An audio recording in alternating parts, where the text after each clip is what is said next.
guard, they on the mic tonight. News coming in left and right. Mo better with the latest fight. Gene's got the inside sight. Champions rise and they fall. Wire to wire, got it all. Every move in every brawl. Tune in for the curtain call. Wrestling talk all night long. Catch the latest match and song. Ring the bell, let's get it on.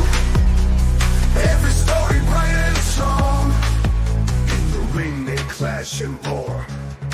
New rivalries and so much more. Titles change and legends lore. Hey, what is poppin', y'all? It is your boy, Guardy3, and welcome to the Meaty Boyz podcast. We're coming to you live on a Saturday night. I almost said Saturday night out of habit, on a Saturday morning. And of course, joining us today is the greatest co-host of all time, Mo Better. How you doing, Mo? I'm doing great on a Saturday, getting ready to talk some wrestling. No, absolutely. And it's a great day for wrestling, Mo. We got some fun AEW topics, some fun WWE topics, but we're gonna start a little differently, Mo. And this was kind of like an idea that we kind of ran by earlier. And Mo, you know, we're both so down to do it. We're gonna start off today talking some independent wrestling. So I don't know. I know I've talked about it a couple times on here. I myself am trying to train to become a professional wrestler, and tonight is one of the biggest events of the year for the company I'm training with. So I thought we'd have a little fun, talk about the card, give it a rundown. So welcome to your Brew City Wrestling pre-show. Let's do it. But you know, first I gotta show off this poster real quick. If you are in the Milwaukee and Waukesha area, it is at the Elks Lodge. If you want to do, there's 5 different meet and greets tonight. There's Carlito, Dijak, Colt Cabana, Tito Santana, and Greg the Hammer Valentine. They're all going to be at the Elks Lodge in Waukesha tonight. Get there at 6 p.m., $20 per meet and greet. And you can meet a couple of WWE Hall of Famers and Greg the Hammer Valentine and Tito Santana.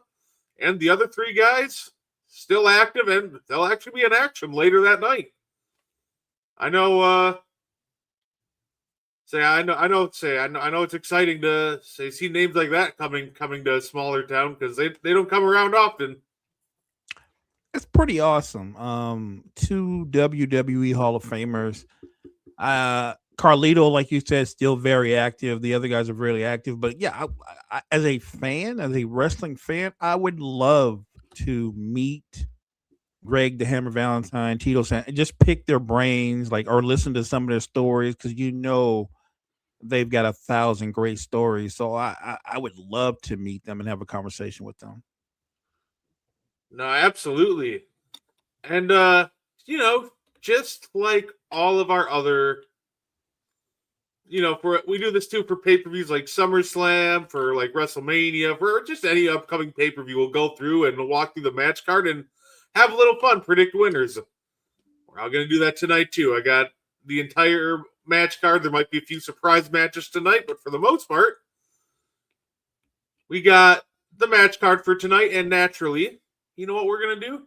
Also going to introduce you to some very talented men and women of the company. So the first match I'm going to show off that we got going on tonight is we have ourselves a 5-way elimination match.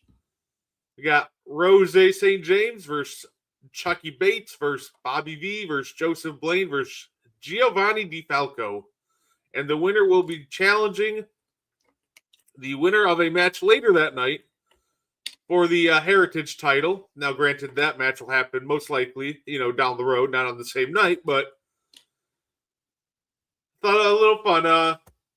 Mo, 5-way elimination match. Who do you think pulls this one off tonight? I'm here for it. I you know what? I'm leaning towards either Rose or Chucky.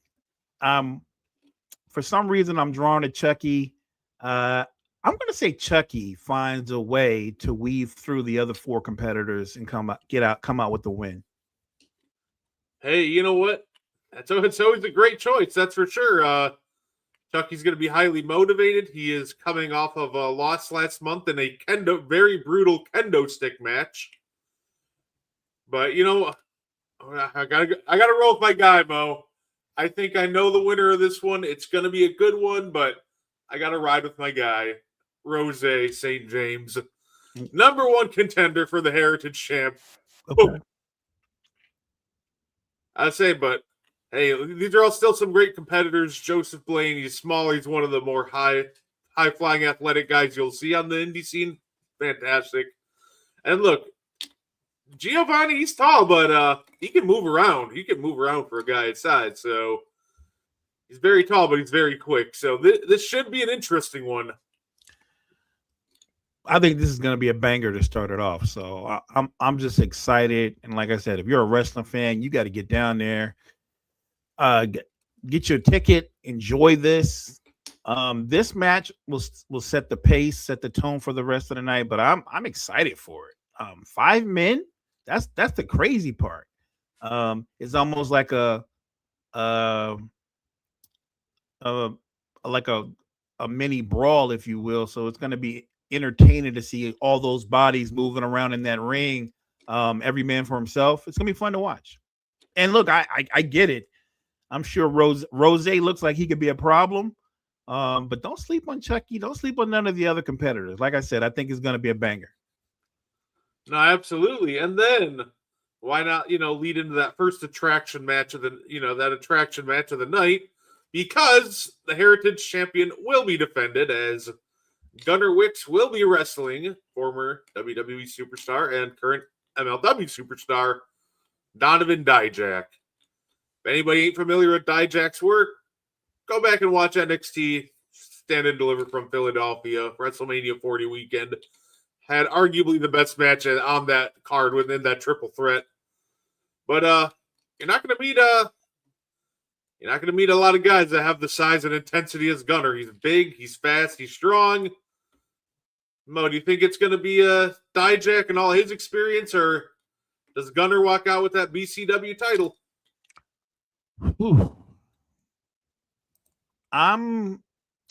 Normally I would lean towards experience, but I think I'm going to go with Gunnar. I'm going to go with Gunnar. I'm going to go with the younger, maybe more talented guy in some ways. Look, experience usually rules out, but I'm going to go on gut. My gut says Gunnar. You know what? I can't fault you there, because I'm also going Gunnar too. I got a lot of faith that he's going to get the job done tonight. And then, hey, you know what? A little fun one. We got a mystery opponent for the Elks Lodge Championship tonight too. Yeti Henderson versus, mystery opponent. So I'm curious to see who that mystery opponent's going to be. No idea what's going to happen there. Yeah, so because it's a mystery opponent, it's hard to pick. But since we're going to do it that way, by default, I'll probably take the champ. To beat a champ, you got to beat the champ. I don't know who the mystery opponent is, but we know who the champ is. Yeah, absolutely. It's Yeti's a character. He's big and he's very powerful. So he's just a very tough opponent to knock off. Then naturally, we got ourselves a women's championship match tonight. Got Raven Radix versus Nicole Rebuti. Like I said, I'm not going to lie too. Still, a side note, Raven Radix does have some of the coolest shirt designs I've seen in a minute.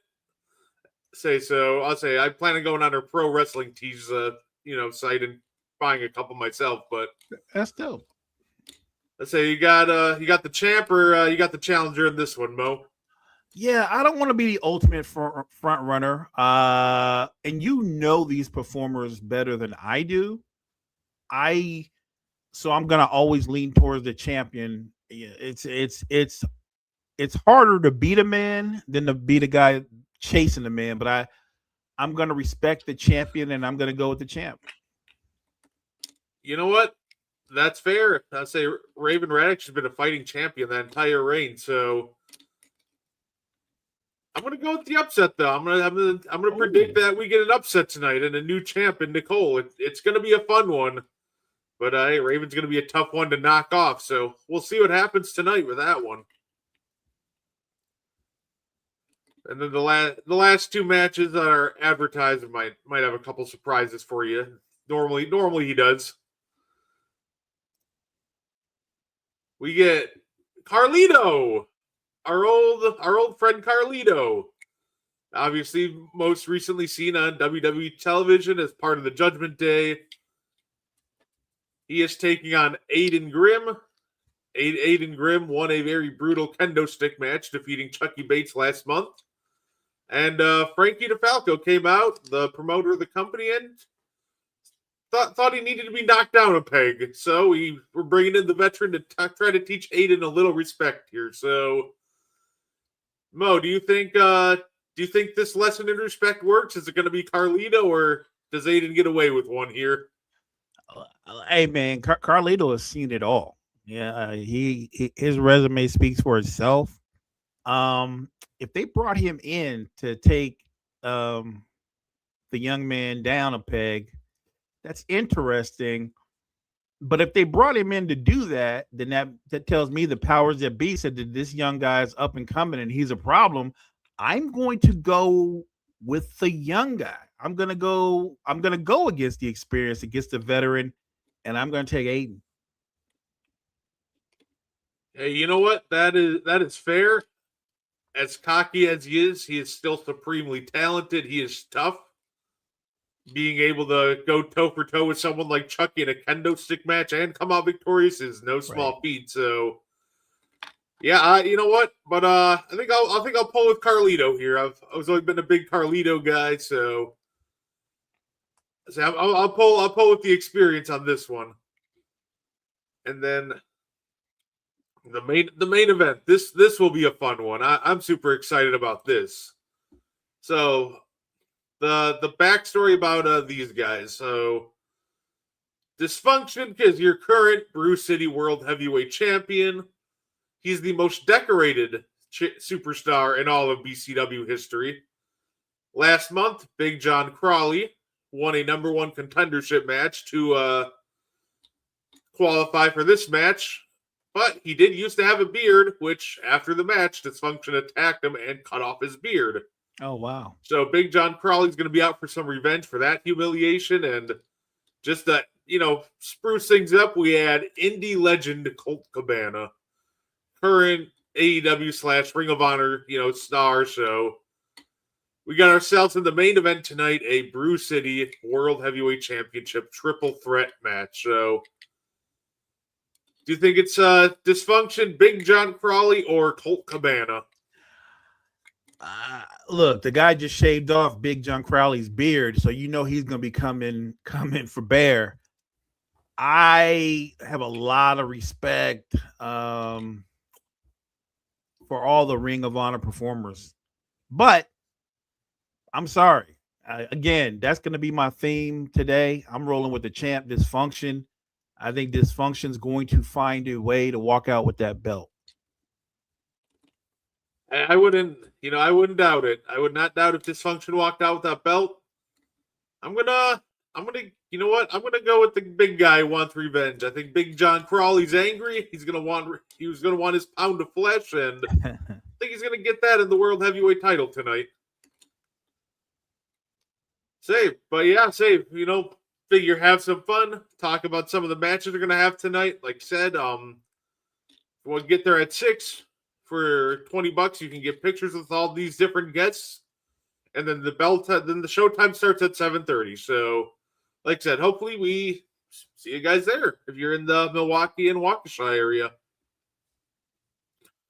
Now, this is almost like a perfect segue into kind of the follow-up discussion, because Mo, is it just me, or is it kind of weird when people sit there trying to...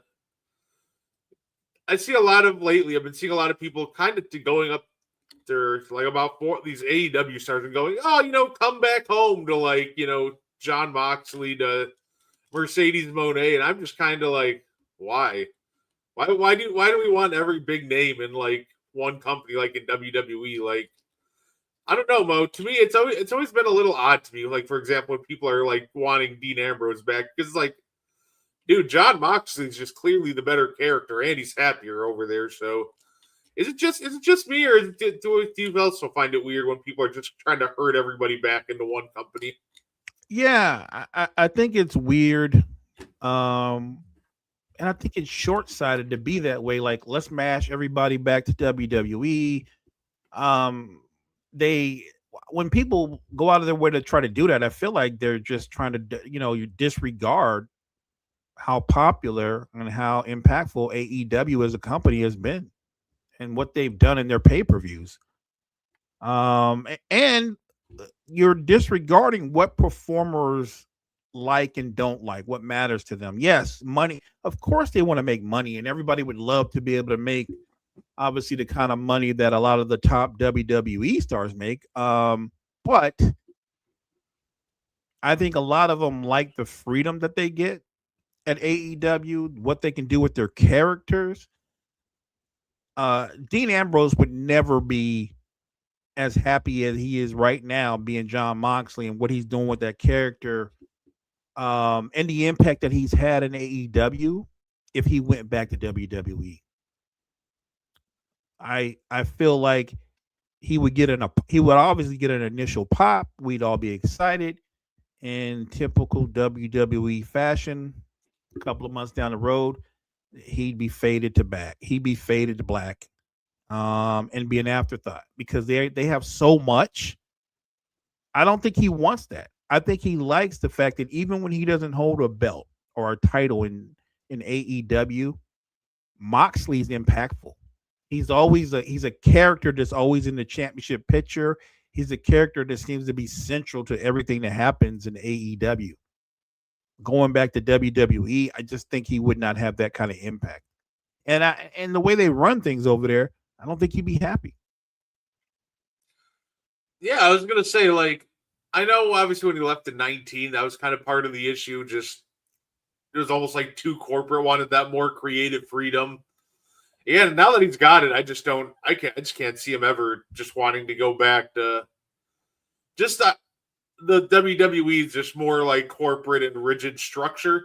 Right. Like he just seems a lot happier when he's just freed out. So, like I said, I'd say I get like wanting to see your favorites, but like all I'm saying is this: if you like Dean Ambrose, go watch John Moxley in AEW. If you like Sasha Banks, go watch Mercedes Moné in AEW. Right.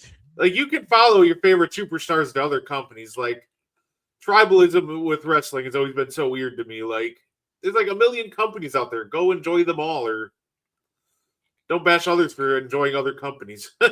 and ask Dean Ambrose, ask Mercedes Moné, ask Tony Storm how much happier they are where they're at right now. Yeah, no, absolutely. I know I'm looking forward. I know they have pay-per-view coming up with All In. I'm definitely looking forward to that. It looks like they're teasing it, by the way, Mo. There's rumors that we could be getting a couple familiar faces at All In the New Day. It looks like they're putting Swerve Strickland in the trios division, and he needs a couple of guys. There happens to be a couple of guys on the market. Would you be excited for Kofi, Xavier, and Swerve Strickland trio if that's the route they went at All In? Here's the weird thing. I actually would be. I think the fact that AEW has the trios division, which by the way, brilliant idea. It's not a new idea, but it's the fact that they actually use it. They used to do the 3-man championships way back in the day. I think in World Class Championship Wrestling, but I love the trios division, but it gives Swerve a couple of guys that can have his back and vice versa. It also breathes new life literally into the New Day. You know what I mean? Like maybe they're not going to be big in the tag team scene, but they could be huge in the trio scene. They can still have an impact. So I'm actually kind of excited because let's be honest, the last year or so with the New Day and WWE, man, that was painful to watch. That was just rough stuff. Yeah, it feels like that. Obviously, that they'd almost benefit the most from having that extra creative freedom. Because clearly at the end, WWE just did not know what to do with them, and it showed on TV. That's for sure. Like they tried to put them on TV, but they didn't know what they were doing. So now we could potentially get these guys with a lot more creative freedom to tell their stories. And I think the New Day are about to remind a lot of people why they are one of the greatest tag teams of this generation. So I agree. I say I know, like between that, a future showdown with them and the Elite would be a lot of fun. Like so many great ways to go if they do end up going and joining the trios division. Yeah, I think I like that. I like I said, depending on how AEW plays it, I think it just breathes a lot of new life into the New Day and what they could do. It gives them an opportunity. I guess what I'm trying to say is that they can have a second act. When you're veterans and you're not quite at the peak of your powers anymore, but you can still be entertaining, you can still be effective. And we've seen it. We've seen it from Lashley. We've seen it from Sheldon Benjamin. Like people forget that Sheldon Benjamin, I think he and Lashley are both pushing 50. But if you watch them and how they take care of their bodies, they're still pretty amazing in the ring to be pushing 50. I think AEW is really good at giving veterans the opportunity to have a second act. They've done it with so many other stars, so I'm really excited to see what they can do with the New Day. I'd say honestly, Mo, if I know we do like underrated player of the week for the NBA. If we did like underrated wrestler of the week, Mo, like I think one of the first names I'd probably end up bringing up would be Shelton Benjamin. The fact he hasn't gotten more like championship run is low key kind of annoying because he's been such an underrated performer throughout his entire career. You will not, if we ever do, maybe we'll do that. You just came up with a great idea. Maybe one of these weeks we will do a show and say top 20 underrated performers in wrestling history. I'm with you on Sheldon Benjamin. I thought Sheldon Benjamin, and this is I'm going way back now to the early days when he and was it Charlie? Oh, Charlie Haas. And they were kind of like basically Kurt's henchmen. I'm saying that to say this: in terms of his strength, his athleticism, his in-ring ability, I thought Sheldon Benjamin could have had a career that was slightly below Kurt Angle's. And obviously he's had a really good career, but there's a huge gap between the career he's had and the career Kurt Angle's had. Yeah, it really felt like it went off the rails for him in WWE when they because this is one of the first when I started watching Monday Night Raw. They saddled him with him bringing out his mama gimmick, and like his mom would help him win matches. I'm like, come on. Even back then, I'm like, what is this? Because I was like, Shelton, I think he's good enough to win matches without his mom needing to hit people with her, oxygen tank. Right. Yeah, you hit it on the head, partner.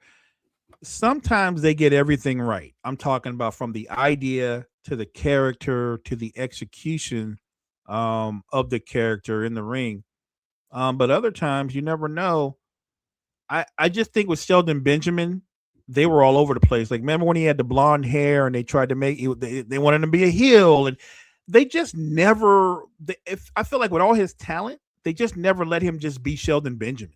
He didn't have to have a slick name or a gimmick. Like, it's funny, they discovered maybe too late, you don't have to be necessarily great on the mic to be a great performer or star if you've got a great gimmick. I feel like what Sheldon Benjamin probably could have used more than anything in his life, he could have used Paul Heyman. I'd say because he definitely had it. Everywhere else. He had it in the ring for sure. He just needed a little help on the mic. The fact, to this day, that people are still talking about him and Shawn Michaels on that episode of Raw in the Gold Rush tournament, where the sweet chin music in midair. It's one of those things that you kind of go back watching Shawn Michaels highlights, and then you see that and you're like, how come they didn't do more with this guy? So Right. I'd say he's one of the long list of people who definitely deserved. I think he deserved more love. Me too. He deserved a bigger pop. I'm not saying a career that's on par with CM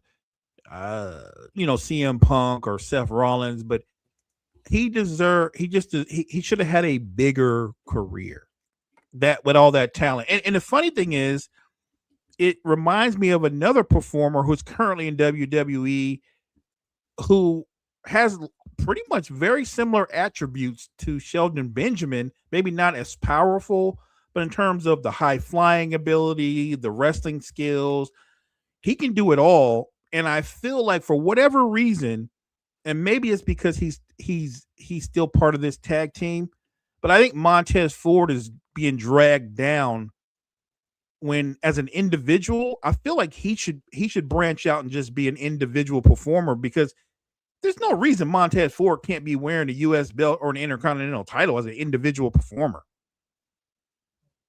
It's funny too. I think also like Dawkins could very easily be a individual champ. I think Montez. I don't disagree. I think Montez Ford has like a higher ceiling in the sense that I could see him being a world champ, whereas I could see Dawkins just being a really fun like mid card monster, just winning the U.S. and Intercontinental championships. Yeah. By the way, that's everything you said. Spot on. I don't want people to think that I think Angelo Dawkins couldn't have a good career outside of the tag team, because I think you're right. I think Angelo Dawkins, he doesn't have a higher ceiling, but he can do well on the mid card, be it winning a U.S. belt or being a tag team champion with a whole nother person. Do you know what I'm saying? Like I think he's lined up to be a mid card star. You're right though. Ford obviously has a much higher ceiling. I could see him being a main eventer at WrestleMania or something like that down the road. I think about this. They were gone for like a long period of time, right? And then they come back. They're fighting against the Vision, blah, blah, blah. They win the belts, finally win the belts back again. And you're thinking, okay, WWE just gave the Street Profits the belts back. They're going to get a big push. They're going to get this run. How long they hold the belts? A week and a half? Like, they held the belts like a hot minute and took them right back off of them. I'm like, they treat the Street Profits like garbage. They get no love. Like, what was the point of letting them win if you were just going to turn back around and take the belts from that? That didn't make any sense at all. It's funny. I almost feel very strongly and similar about another guy on the roster right now, Carmelo Hayes. Like, oh god, why did you even call him up from NXT if this is what you're gonna do with him? I'm glad you brought his name up. They're just abusing him. Say, I get like wanting to call him up at some point. It makes sense, but like, could you at least wait until you had a story in place for him? Like I have no idea what they're doing. Like, I understand for a while they were doing the whole like veterans trying to teach the young kid respect sort of thing, but yeah. And at some point we can just kind of pivot to doing some more fun, like Carmelo versus Trick matches. Like, I'll take one of those. And that's the weird part. They called him up, and you would agree, Melo is definitely talented enough to be a mid-card star. I don't know if I should even limit him to that. I think Melo has the kind of potential to where he could be a main card star. Like, he has that kind of talent. I'm just talking about everything that he has going for him. And they brought him up, but then they turned around and they brought up Trick and they brought up Oba. And I feel like by bringing them up, and not to mention, I don't want to leave him out, Javon Evans, I almost want to say this in a weird way. I think they brought maybe a couple of guys up too soon, because it's easy to get forgotten about with how Trick and especially Obafemi generate and resonate with the crowd. Sometimes it comes down to that. Like, for whatever reason, fans like who they like or they're drawn to him. I feel like Melo's getting kind of like forgotten, and he shouldn't be, because he's so talented. Again, I guess this is what you call rich people problems. WWE has such a wealth of talent. We're talking about Carmelo Hayes should be more than what he is. Well, I feel the same way, by the way, about Dragunov. I think that Dragunov, as talented and as rugged as a performer that he is, they brought him up and then he got stagnated. Of course, he got injured, but they still don't know what to do with him either. Their WWE starting to do something that WCW did for years.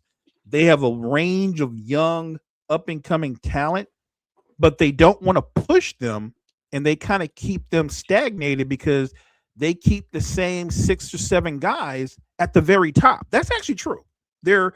And I would warn them, you don't want to go down the path of WCW and holding on to your older stars too long. You gotta find some balance. It's okay to let one of the younger guys come up and be a champion, even if it's just for a little while. I think it's okay to shake things up. Don't get me wrong. I'm not saying Roman Reigns is done or Rollins is done or Punk is done. And obviously these are some of the older stars.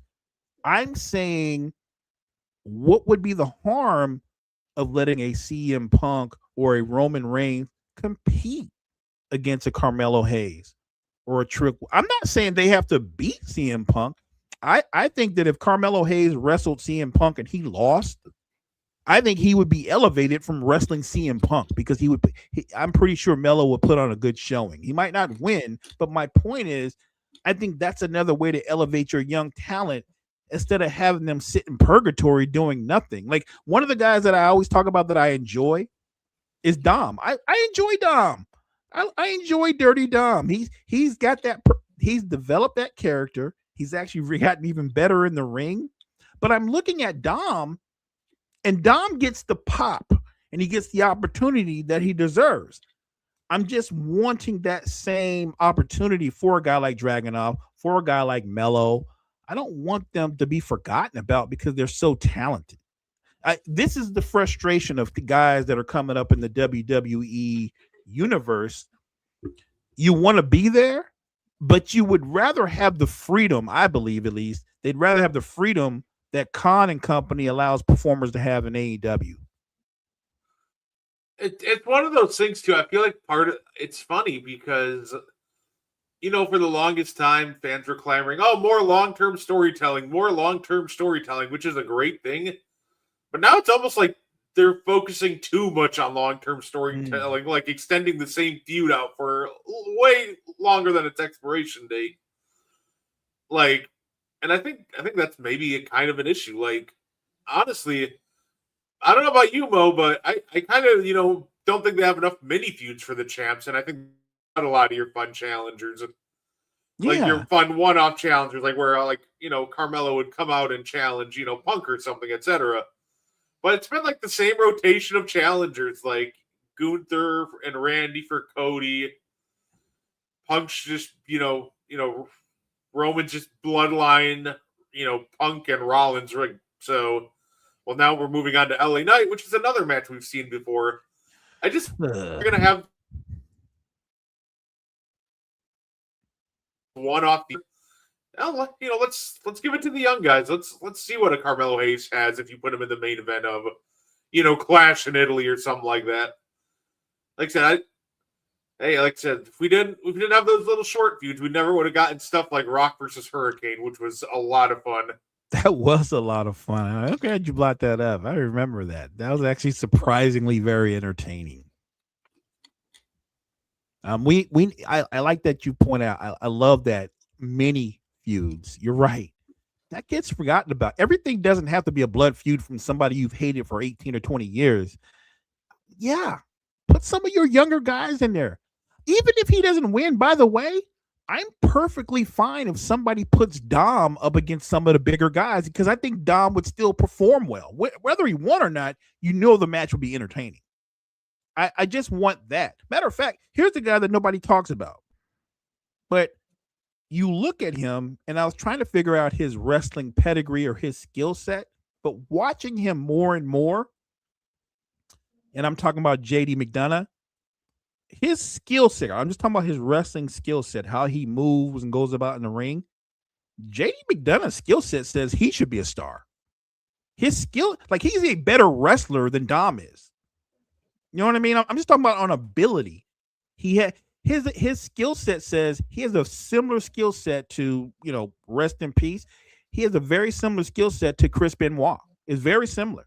If you look at JD and how he moves in the ring and the way he comes up with all those different suplexes and submission holds, and then how he uses his head, it is very reminiscent of Chris Benoit. And I'm saying that to say JD is incredibly talented.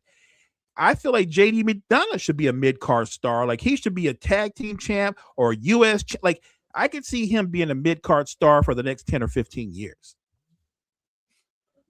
Say it. And that's somebody I definitely wouldn't mind seeing get a title match at some point. I think that'd be great. Say I am kind of shocked that we're gonna be I'm shocked that we're getting a Roman Reigns title match on free TV. That's rare in itself. I don't think they have the champions defend the title enough on TV. And I get you don't want to defend the world title every week, but we can't have a US or an Intercontinental title match like every other week or something. Like we don't need to reserve every champion for the pay-per-view is all I'm saying. I think that's a lost art, by the way, partner. I'm glad you brought it up. What they've done is they said every championship match is going to be basically at the pay-per-views. And you're right. I can remember watching wrestling when every now and then, like you said, it's not a regular thing, but every now and then you got some title matches on TV, on free TV. I think that brings in more fans. The idea that a title can change hands on a random night, be it on SmackDown or Raw, I think that adds more flavor to what's going on than, titles only change hands at pay-per-views. That's not realistic, especially when you're in a business where you're on the road and competing like 200 and something days out of the year. I would imagine titles they should be able to change hands at a house show, literally. Hey, they infamously did that once with the WWE title. Kevin Nash beat Bob Backlund at a house show for the WWE title. They did. Nobody respects poor Bob. He's so, you know what? Bob Backlund is so underrated. He's so underappreciated. It always throws me off when I see like longest WWE championship reigns ever. Like Bruno Sammartino, Bob Backlund. Like, all right, Bob, I see you. Good job. Yeah. And the thing about Bob Backlund that I'm going to give him credit for, he wrestled everybody.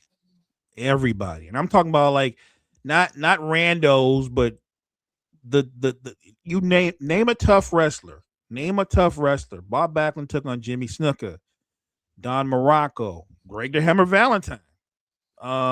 You name it, he took him on. Bob Backlund he would be the epitome of a fighting champion. I'm never gonna knock Roman Reigns because I'm a huge Roman Reigns fan, but Bob Backlund fought a lot more championship matches than Roman did. Like Roman, it seemed like he has a couple of really big matches a year. Bob Backlund seemed like he had them every other month. They didn't give him a break. So yeah, hey, you know what? I am happy that they're giving us a couple of title matches in the couple weeks. Next week we got Kevin Owens versus CM Punk on free TV for a title. I'm looking forward to that. That'll be a fun episode of SmackDown, and we're getting Roman Reigns versus mystery opponent, whoever wins the Lucha tournament in Mexico City. I think it'll be Penta, and honestly, a Roman Reigns versus Penta match sounds like a lot of fun to me. I think that would be an amazing match, and I think Penta would have Roman on his heels a lot of the match with his speed. That would be entertaining. I feel like because they're doing this weird, lame storytelling, that somehow, some way, LA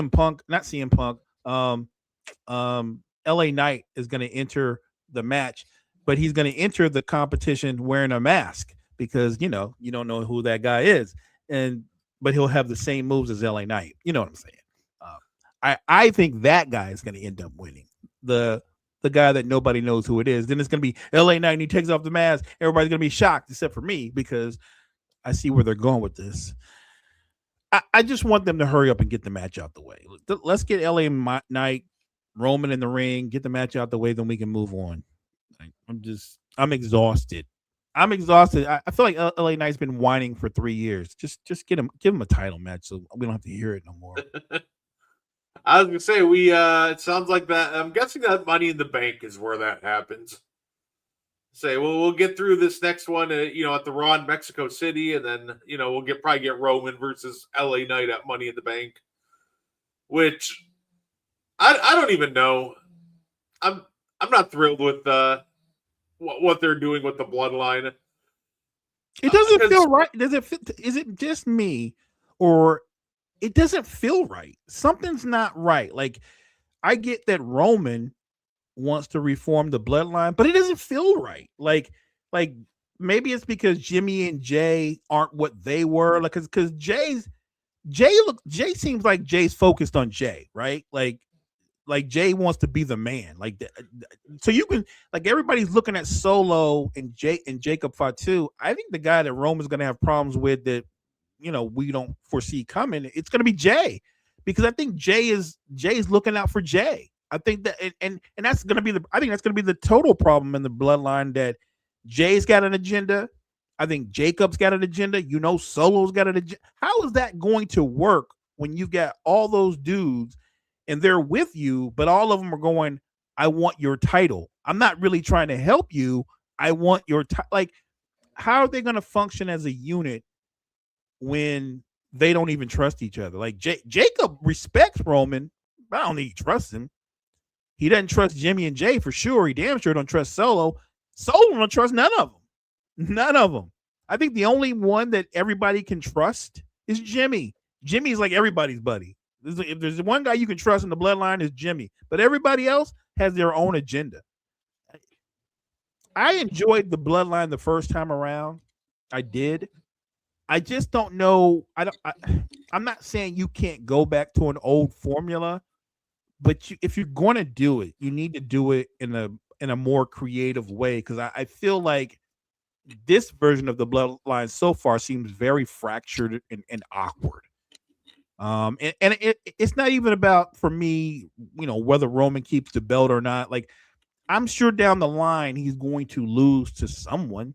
It's probably going to be one of the big three or big four, whoever that may be. I mean, in a perfect world, I'd like to see Roman Reigns take on Obafemi somewhere down the line. But I don't think that's going to happen anytime soon. I'm thinking, sadly, that they're going to stretch out this bloodline story for a while, which is sad, because I think it's already kind of sputtering. Yeah. What did Paul Heyman say back in 2023? We're at the bottom of the third inning with the bloodline story. Like, I don't even know what inning we're in now. Are we the top of the 17th at this point? We're definitely an extra inning partner. We're in extra innings. Deep into extra innings. The bullpens are exhausted. This story was the bloodline stuff was very much getting old in 2023. But thankfully they had two fresh injections into it with Sami Zayn and The Rock, which was really able to keep it afloat for a lot longer than it should have. That's true. Honestly, after WrestleMania 40, there was really no reason to keep any sort of bloodline story going. Well, I get the mini Solo feud, but after the Netflix on Raw, it definitely just for sure should have been done. Everybody goes their own separate ways, but yeah, they're just continuing to ride this story, and it's dude, we know what you're doing. You need a 5v5 matchup for War Games, so you're just very clearly trying to stick these guys back together. Right. So you have a War Games team. At least that's what it feels like to me, because it just doesn't make sense that Solo. This made me so mad, Mo, because I've always been high on Solo, the first Meaty Boyz of the year. We had some fun predictions, and one of my hot takes was, if babyface Solo becomes one of the most over stars in the company. And that actually started to happen. The crowd was going crazy for him. It did. Him mocking, Jay was always so funny. Jay said, that's your warning shot. And Solo he ducks down. He's like, is everybody okay? Did anybody get shot? Like Solo, I'm telling you, they're making a mistake. Solo going against the bloodline, I actually think him going against them and staying against them makes them entertaining.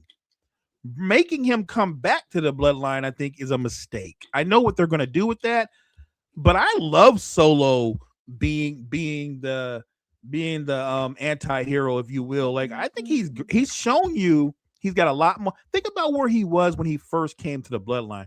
This guy's got a lot more personality than I mean, he's come a mile away in terms of his mic skills, his sense of humor, his timing. Like, Solo is money.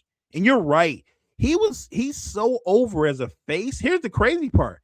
I think he's so over as a face that Solo could co main event against Roman, right? Like, they're building him up to be that over to where I can see Solo and Roman for a championship, another championship match. I could see that.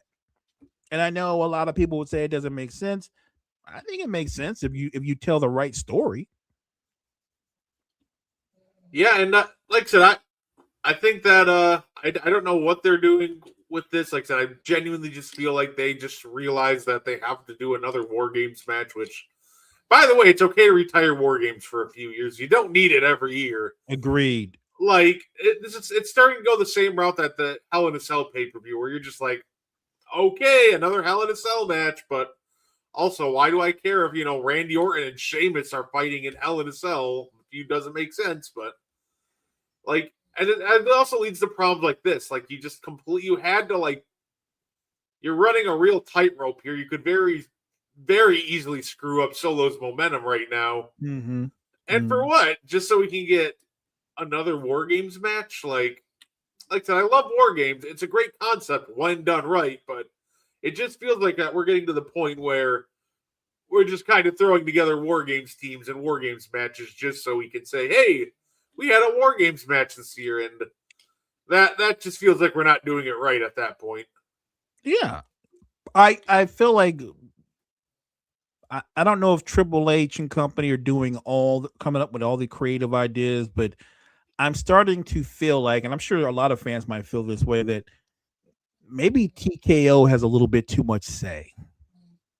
You know what I mean? Like, because there's running wrestling as a wrestling business, and then there's just running it as a business. And I think TKO they're just running it as the best way to make money, right? Like, we could give a damn about all the other stuff. What's the best way to make money? I think they got way too much input because they don't know the sport. They don't know the sport at all. Yeah, it's unfortunate. Like, it feels like they kind of it just feels like they missed the point on these things too. Like, obviously War Games was exciting when they first brought it back because we hadn't seen a War Games match in forever, but like the following years it kept being exciting because they like took the time to, slowly build these stories in advance. And now we're just starting to get to the point where, hey, let's just throw the bloodline together real quick for a couple weeks so we can get through this. So yeah, I guess to be fair though, I'm not gonna lie, I've never been a fan of like straight up theme pay-per-views. The only theme pay-per-view in my head that makes sense is like Money in the Bank. That's like the only like gimmick match pay-per-view that works because it's my favorite because I think Money in the Bank is sneaky good because it's twofold, right? You get the eventual winner, but because of you don't know who it's going to be and they get it, you don't know when they're going to I love every aspect of Money in the Bank. To me, the Money in the Bank when I'm with you makes the most sense because that can be very cohesive to go into a storyline because you're like, oh, and the winner of Money in the Bank was Angelo Dawkins or whatever, and you're like, when is Dawkins gonna come running down to that ring, right? Like I've seen it executed to perfection a couple of times, and I've seen it kind of blow up another time. But yeah, when it's done right, I love Money in the Bank.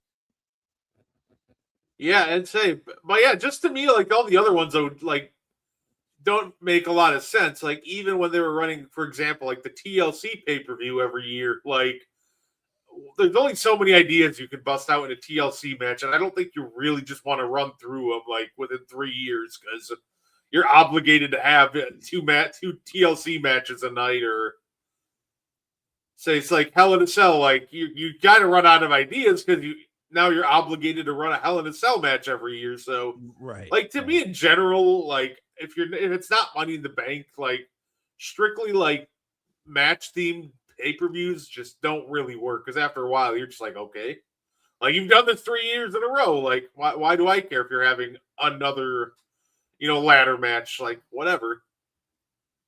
No, that makes sense. I'm with you. I was gonna say, but yeah, Mo, that's really all I had for us today. Anything you want to add before we get up on out of here? No, look, you got things to do. You got things to do, partner. You got things to do. You are a wrestler, so you got things to do. I had a blast chopping it up with you. I had a blast talking about the matches tonight and who we thought were going to win. And of course, chopping it up about WWE. We had a blast, man. So I'm excited. I'm excited for you today. And I want you to have a good time out there, and I look forward to hearing about your experience.